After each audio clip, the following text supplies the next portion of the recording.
Yeah, so the next one is acceptance. And this one literally is just our ability to accept ourselves for who we are, for the way God created us. Because we're thinking something different, but yeah, kind of like explanation. So, you don't have to like answer, but just think about it.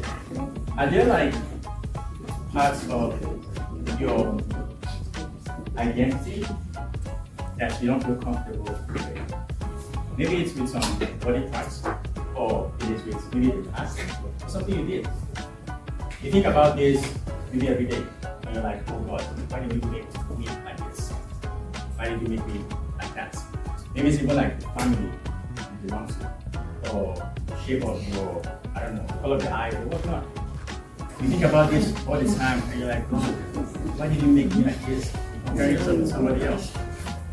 Wake up in the morning, you see that it's still the same way, and you're like mad at yourself. You may be even mad at God.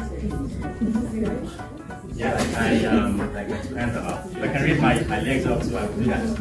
Yeah, I remember the time when I was still like way younger.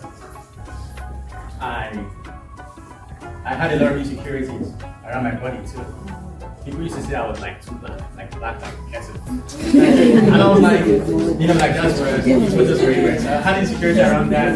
And then I used to watch a lot of Western movies back then. Like, this guy's have pointed nose. I'm like, God, why are you taking me pointed nose too? And then another one too, there was this man, my neighbor back then. He had like 4 points, like space in between. And I was like, God, why did you give me that? That just looked very cool. So for me to really help myself, I remember I was like, in the sense I was like, I'm going to get this, I'm going to get it by 5 o'clock. That's why I'm very, very easy, but not now, I've grown. Yeah, so I had like all this insecurity around my body and some other areas as well. But I started learning about how God is very intentional about every single thing that He created. Right from the specific, tiny, minute details. He made every single thing for a reason and a purpose. So nobody was created by accident. Nobody is defective and we're created. God created us for a purpose and a purpose. I started learning that and I was like, okay, God accepted. And that's really just helped me to just accept every single thing about myself. Even though the very cool and the not so cool aspects of me, I'm like, that's how God made me, so I embrace it, and I'm no longer like fighting with God about anything. And that's pretty much what self-acceptance is all about. Because obviously, there are going to be some things about us. I'm not saying the ones that we can change. The ones that we can change, obviously we can change it. But there are going to be certain things about us that, that's how God created us. And we cannot fight God, because it's like a losing battle. We just have to accept and believe that He made us that way for a reason and a purpose. And we want to find out why. So that we can be happy in our lives as well. Like God is. So, when it comes to, this is one thing I wanted to know, that nothing about you is an accident. God made you, as I said, carefully, wonderfully, beautifully, creatively. So nothing about you is an accident. That's, I believe, the first step. One of the first steps to accepting ourselves, the way God accepts us. If we accept ourselves the way God accepts us, we're just going to be in love with ourselves, the way God loves us too, as well. So that's why that is really very key.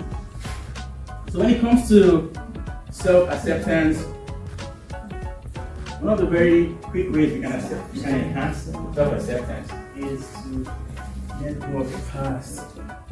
Let go of the past. I'm kind of ignoring on this because it's really very key. And there is a practice that I believe would be really very helpful to make this happen. It is called rational emotive behavioral therapy. And it says, this is the description of self-acceptance, unconditional self-acceptance. And it says that unconditional self-acceptance is understanding that you are separate from your actions and your qualities. You accept that you have made mistakes and you have flaws, but you don't let them define you. Most of the time, part of the reason we don't accept ourselves is because of the fact that we have done something in the past that was like so good. We consider ourselves to be like good people, we did something bad, therefore I'm a bad person because I did something bad in the past.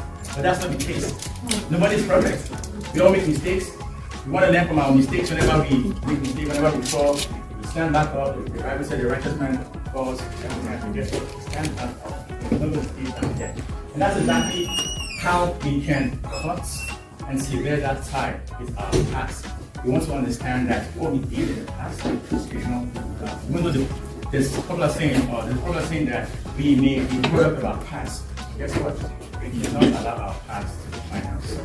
Otherwise, we'll be stuck with all those things that we did and may not have been pleasing, and they're just going to hold us back and keep us from accepting ourselves because God already accepts us. So we want to let go of that past. So this, I believe, is going to be one of the best ways and best ways to let go of the past, and also to enhance our self-acceptance. So that is the A. So that's the declaration. So this one says, I'm not defined by my past, my weaknesses, or other people's opinions of me. You can just say it. I'm not defined by my past, weaknesses, or other people's opinions of me. Yeah, we just remind your neighbor, you're not defined by your past. You're not defined by your past, or other people's opinions about you. Awesome. Are you guys finding that we're saying declarations? Good? Awesome. Awesome.